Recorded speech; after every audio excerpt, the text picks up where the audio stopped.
Hi guys, I am so excited about this video. This is Shannon and I sitting down and discussing the secret world of influencers. We're also going to talk about how to get more followers and how to get more engagement. When I was really doing a lot of this stuff, I was getting around or over 500 likes per photo and a lot of interaction. And since then I've kind of let it slide because I've had some other projects that I've been working on. And Instagram does not like to share your attention. But we'll talk about those tips and secrets, and Shannon is just completely killing it. She has got this game down. And if you don't know what an influencer is, it's a person who goes online and builds their Instagram or social media accounts so that they can sell products for brands. Yeah. So I have so many feelings about the world of influencers, but we will get into that in the video. I hope you enjoy.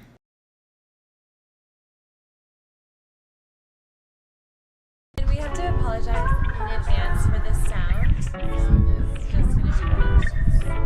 I think that I saw like a cell phone case that reminded me of her. I think her just like, hey Shannon. And then I think I really like this case. And she was like, those are bomb ass cases. I really want one. And I was like, you're cool. Then I ordered them, but then they shattered. I know. I led her astray. No, I have this one, which Where'd you get it? Wildflower, which is amazing. Non-spawn. I'm obsessed with them. Like the other one I We're gonna do have. like hashtag non-spawn. Nothing in this video is sponsored. And then I have another one that's basically like the California license plate that you can customize. So has my initials, everything. Oh, I see that. I have a Lumi, you guys. For flashy. Shannon and I are coming from very different places. Shannon's more of an influencer. I consider myself to be more of an entertainer. So to me, influencer sounds like a bad word. And I know I'm not alone in that. So Shannon, why is influencer and sponsorships not bad? Oh, they're not bad at all because at the end of the day, it's just another source of advertising. When you trust an influencer, you're going to trust their word over just, I think, sometimes a random ad. So it's all about trust. And word of mouth is the most powerful marketing tool there is. What do you think are the ethics involved in sponsored posts? I mean, that's a loaded question. I think at the end of the day, if it doesn't feel right, like, don't do it. Yeah. And basically, any sponsorship you do, or I do, it should never be a surprise to your audience. So, like, everything should just make sense. And I mean, I like things all the time. I really do. And I'm not just saying that. I do too. And I am saying that to sound cool. But I definitely say no. I would say 1,000 times more than I say yes. And you'll see it in my feed. There's not a lot of sponsored content because I'm very particular to what I choose. Yeah, so you got food pics, you got some sponsored posts. I love that she doesn't do a lot of sponsored posts. It also adds to the trustability factor. Well, here's the thing with sponsored posts is the second you accept a contract, the second you are paid for something, the second you are gifted it, you're no longer a content creator, you're now an advertiser. So that's why organic content is so important because that's the content you create. You're not selling for another brand. And for you to sell, and I know that sounds kind of shady, allow like, oh, brands paying you to sell, but that's what it is. That's marketing. Yeah. But on that note, if everything I did was sponsored, then I'm just a walking, talking commercial. The best way to think of it is as a commercial. You're watching a show, and so that me scrolling through Instagram is the show going through my feed, and it's just ad after ad after ad, like bye. That is brilliant, Shannon. So you think of your advertisements, your collaborations as commercials to the regularly scheduled program. But in a magazine like That's so smart. But in a magazine like Vogue, you have to know what ads you want to have. So like Vogue is very in particular about the ads they put in, and also their ads that are on brand. But I think you shouldn't do anything that you don't think will resonate highly with your audience. Absolutely, you have to know who your audience is. And polls are really great too. Yeah, polls are great. In fact, I just did one for kind of Entertain for Two because I wanted to see how much of my audience would be interested in that. And I mean, she even said she felt bad voting no because No, that went. No, I was like, I'm not having Thanksgiving with you, but I was still interested in like how you're doing it. Because I just like how you do things. You should feel bad about saying no because if it's something that's not interesting to you, you're actually doing that blogger or influencer or content creator a favor by letting them know where your interests do lie to people a lot when they say those words like, do you want to see this unboxing? And I'm like, oh God, no, as I'm clicking yes. Maybe I'm wrong, but I don't think people are doing it for the head pads to say yes. They're truly trying to gauge, is this interesting to you or not? Yeah. So I've been a jerk. I'm going to change my ways. I want to say one thing that I think Shannon's doing right. You can tell when you watch her stories and you read her posts, like, you know who she is. You know what she's about. You know what she likes, what she doesn't like. And having that type of honesty really builds trust in your audience. Like, I really trust Shannon. But on that note, if I don't like something, thank you. If I don't like something, then I will say why I don't, because for a reason that I may not like it, someone else may love it. Yeah. Like there is an oil I wasn't a fan of because I just personally don't wear a lot of makeup. But if I mention if someone, wears a lot of makeup, you'll probably love this oil. It was just a little too heavy for my face. And it was sponsored? No, it wasn't sponsored. Okay. Because I don't know. Here's my fear with sponsored. So I get so much anxiety because I'm like, if they give me that product, I have to post it. And like, what if I hate it? I could never tell. I would be honest to the brand personally and just be like, and I have done it. If something's not a match for me, it's a small world of influencers. I generally will find someone that it might be a better match for. For example, I don't wear fur, so if a fur company reached out to me, I would not. Anything I have that's fur is faux. If a fur company ever reached out to me, I would be straight up honest, but then I would have maybe 3 influencers, and I talk to the influencers kind of in advance if they might be interested in. So that way you create a brand relationship, but also it's again knowing, what your yeses are, what your no's are. Yeah. So my favorite collab that Shannon did is with this company that does it's a faux botox. Shannon is completely against botox, but there's a product that you can buy. Well, I'm not against it. I'm just not doing it for me. She hates all of you who've done it. No, I think you do you. I have my reasons. It's my own trust issues for myself. Yeah. And I actually had a Botox company reach out to me and ask, for treatments. Really? Yeah. And you were like, why are you trying to mess with perfection? No, not even. What is wrong not with you? even. Okay, I'm gonna say Shannon has really good skin. Oh, thanks. So she does all this Japanese skincare, and you should look into that because I am looking at her skin and it's great. Thank you. But it's just, again, that was one. And if I was to say yes, everyone would be like, it would be confusing to my audience because I've gone on my Insta story rants about it. A lot of people on Instagram, I'm sure some of you who are watching this are interested in building your audience, taking your numbers to a new level. There are different ways to do this, to gain followers and to gain engagement, which I hope is what you're more interested in, is engagement rather than just followers who are completely inactive, like 90% of mine. So what is your take on buying followers? I think that's playing the very, very, very short game. I want to buy, how many followers do I need to get this like up? 10,000. So I need to get 10,000 followers to have a swipe up option, and that's all I care about. I would even put not sponsored on my intro and my bio. And I just want 10,000 followers. How do I buy them, Shannon? What are they? How do I buy them?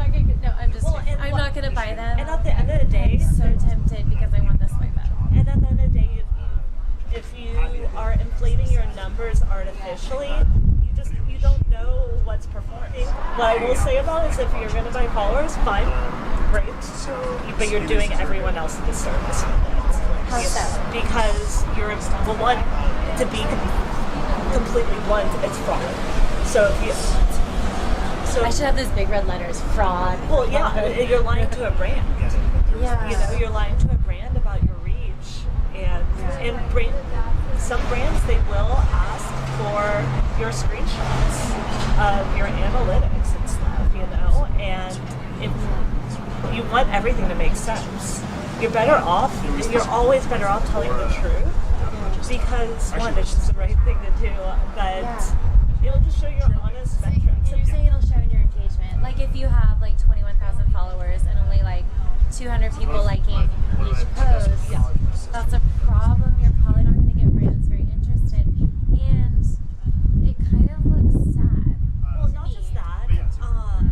judgmental. As the algorithm sorts what's being seen, and it sees like, oh, this is only bots, not real people are seeing it, it's not going to show yours. You know, at the end of the day, you're really hurting yourself. You may get collaborations, great, but you're hurting yourself. It's work. It is. It took me like years to get to that. And Shannon did that with a full-time job. FYI, right? Yeah, it took me years to get to that. So don't say like you have an excuse like, oh, I work full-time, I can't do it. Because Shannon somehow managed. Yeah, I mean, just dedicate an hour a day to it, you know? And also, one of the biggest ways I grew, like, out of nowhere was when I changed up my ads. Do something different. Do something that stands out. I actually think Instagram and the algorithm does get a lot of bad rep because at the end of the day, it's work. Okay, but I just feel like, I don't want to put in the work. The tea I will say is if you don't want to put in the work, then it's probably not for you. But it is for me. So, I love you. I want to put in the work creatively. I don't want to lose focus. I find that when I'm trying to find new followers, or like when I'm focused on that I'm losing my ability to create really good content. I think you time block it, and you can even just do 15 minutes a day. Everyone has 15 minutes. Let's schedule this out for us, Shannon. Give us just starting. Tell us how much time to put in a day. I think if you're just starting, focus on your content first. Just focus on your content because you can't ask people to follow you if there's no content. Yeah, and then after you get a good solid content that you actually feel like, okay, like time to take this up, then that's when I would start. I would just genuinely engage. See accounts that you like, accounts that you relate to, see who's following them, and see who looks interesting. And people like to blame the algorithm when it's really they're not putting in the work. Yeah, I mean, and I've done it before too, so it's not just like, oh, me, like, look at how perfect I'm doing this. I fallen into that too, but I found complaining about it, the only person that hurt was myself. You can either work with it or work against it, but I think it's more important to know what people want, and by knowing what people want, you'll grow. And I think it's actually not ludicrous to say, like, I want to start Instagram today, and then a year from today I'll be at 10,000 followers. I think that's actually quite attainable. What are some ethical ways to grow your audience in an engaging way?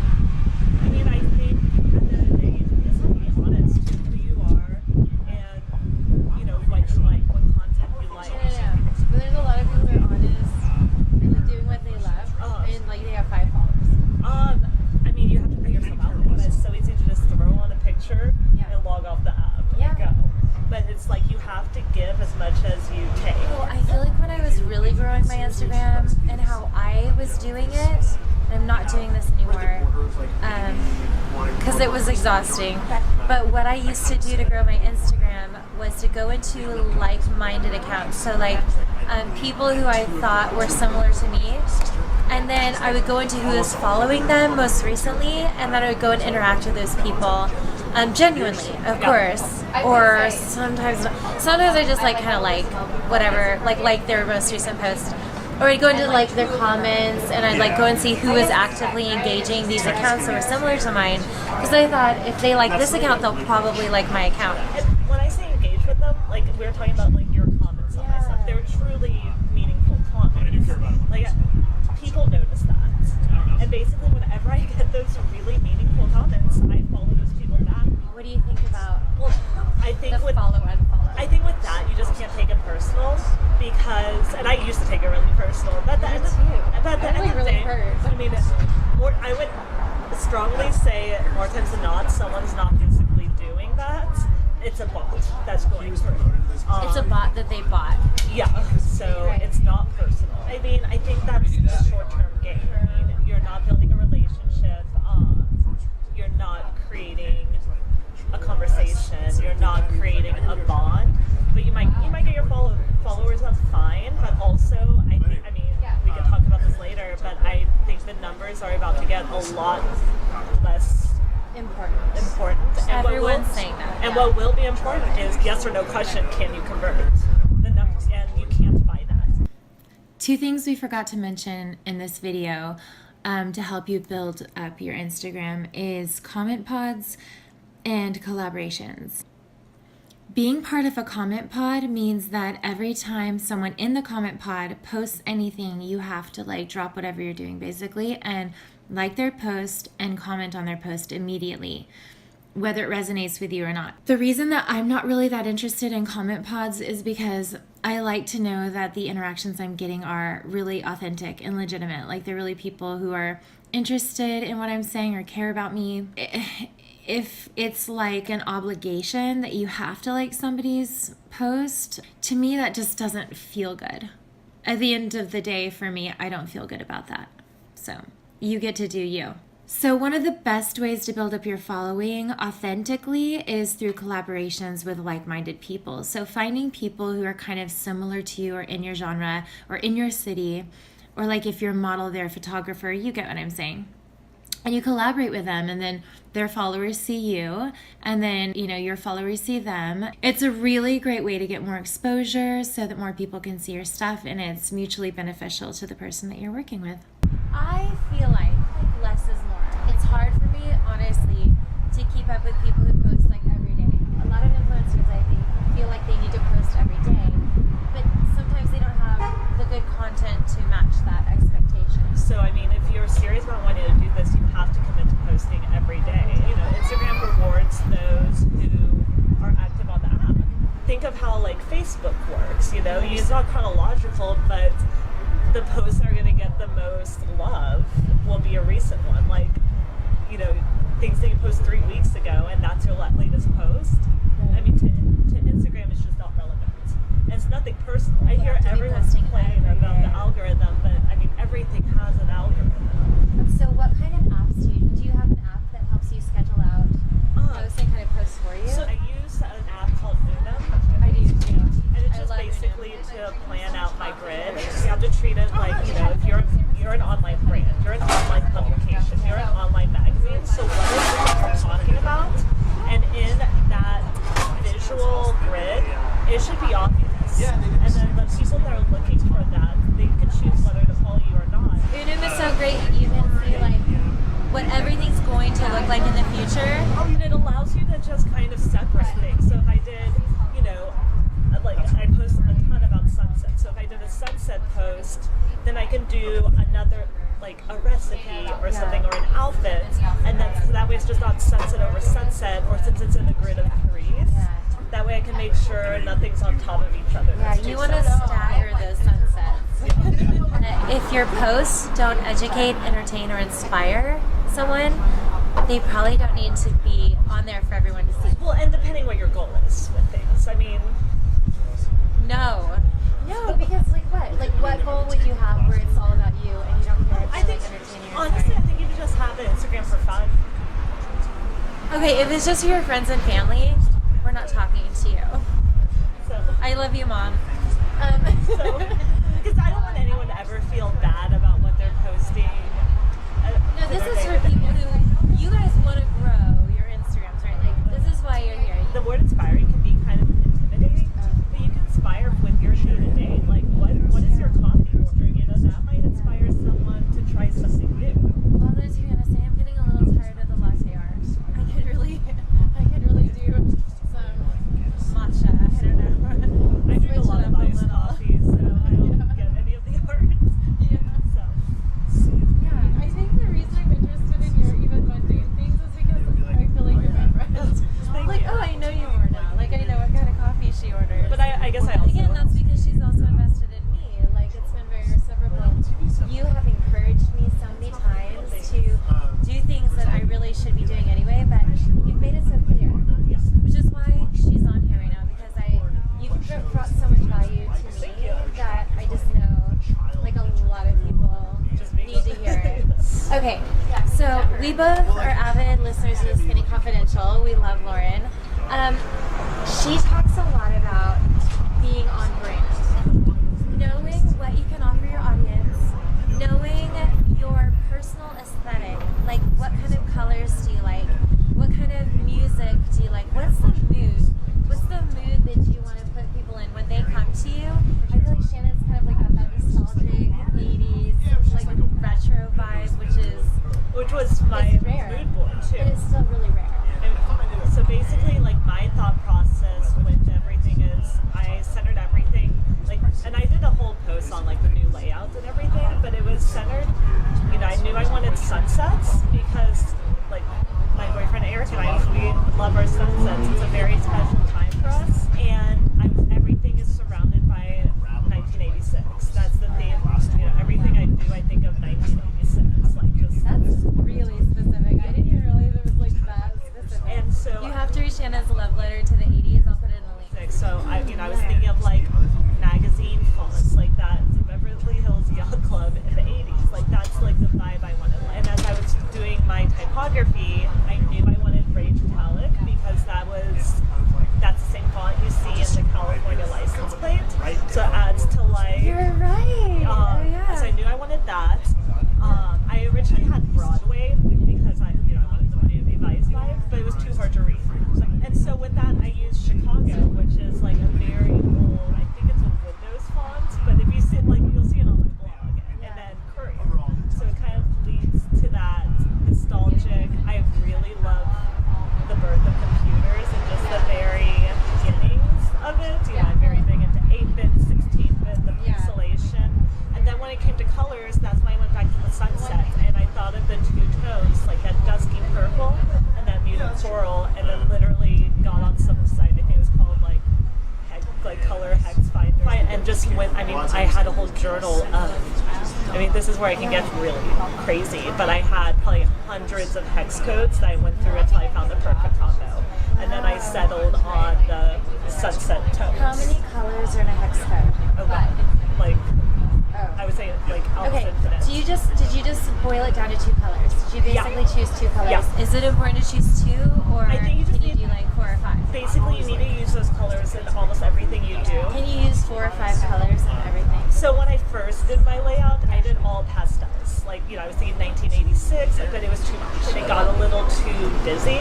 Like, I had a pastel green, a pastel yellow, a pastel blue, a pastel pink, a pastel purple. That's when I got rid of all those and nailed it down to 2. Yeah, because I can completely recognize Shannon's brand anywhere. We were just talking about how we're both on Pinterest, and I was just telling her, like, you're the only pins I ever see. I only get your pins, and then I realized, no, it's just I only recognize her pins because they're so unique and specific, and they're so Shannon.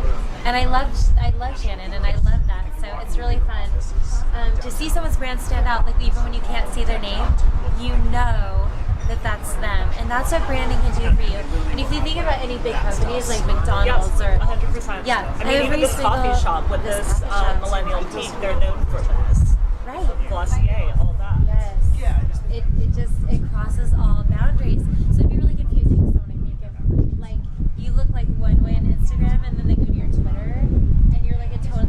Okay, I am a totally different person on Twitter. I'm actually a totally different person on Twitter and Facebook than I am on Instagram. So I need to like mesh those somehow. Like on Twitter, I'm like definitely a mom. I post a lot of like funny mom things. And like on Instagram, I don't even think people know I'm a mom. I think the most important thing is before you know who you want to talk to, you have to know what you want to say.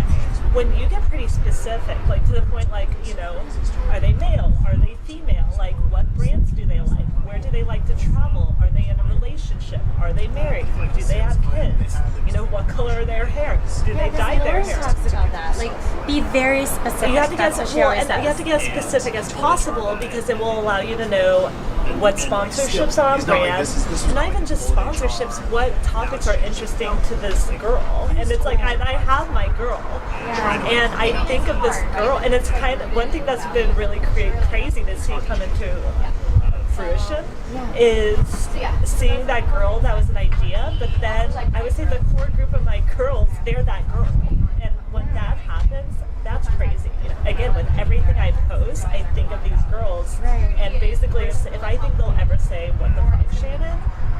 I don't post it. So I would even say, if there's someone you really like and you really dig, I would actually DM them or email them directly, send them a very genuine compliment, and I guarantee you'll start a relationship. I've done that with Carolyn Reeland and Tessa. They don't respond to me, but they respond to Shannon. But I've also had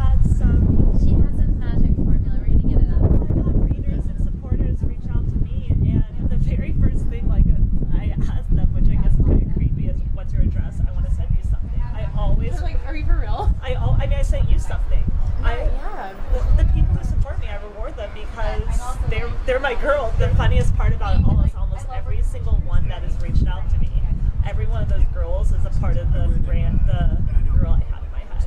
So That's amazing. She sent me a handwritten note and these amazing perfume samples that are like, they're out of stock. Like, they don't make it anymore. well, I go through their profiles and see who they are and what they're about, and I send them something that I love and I know they'll enjoy. That's And a choker. I was blown away. It definitely helps with brand loyalty. Like, Yeah. I don't consider you a brand. I mean, we are all brands. I mean, I You think are a that- walking brand. I But think, yeah. I consider you a friend. I mean, Yeah. Well, that's. I consider you someone I would have wanted to be friends with right away. Right? So Shannon, why is it important to have your own blog instead of relying on Instagram or Twitter or Facebook? I mean, I know I talk about this often in my stories, but it really depends what your goals are. I think if you want to be in this for the long game and be sustainable in the future, you have to have your own platform. So when I first met Shannon, I was kind of against blogging, and I don't know why. I felt like the blogger space was oversaturated. But yeah, every Everybody says industry that. is oversaturated. Like if you're going to open a restaurant, are you not going to open one because it's oversaturated? We have two in Seattle. Sorry, I just got that. I mean, think of why the job search process is so daunting. Because there's just competition. It's so oversaturated. Every industry is oversaturated. The great thing about oversaturation is that the cream will rise to the top. Yeah. You will have to be better and better to stand out. The way to stand out is to just be yourself. It's not to be just so great. I mean, do a good job with it, but if you're yourself, that's how you stand out. I think, did you talk about that once, like how perfectionism is getting in your way? Oh yeah. Because it like completely has crippled me. Yeah, and I mean, it took me a full year to launch my blog, and to this day I regret that. Because I was so obsessed with getting things perfect before I launched. And Yeah. like, all you have to do is execute and you can perfect on the way. I'm sure none of you are like that.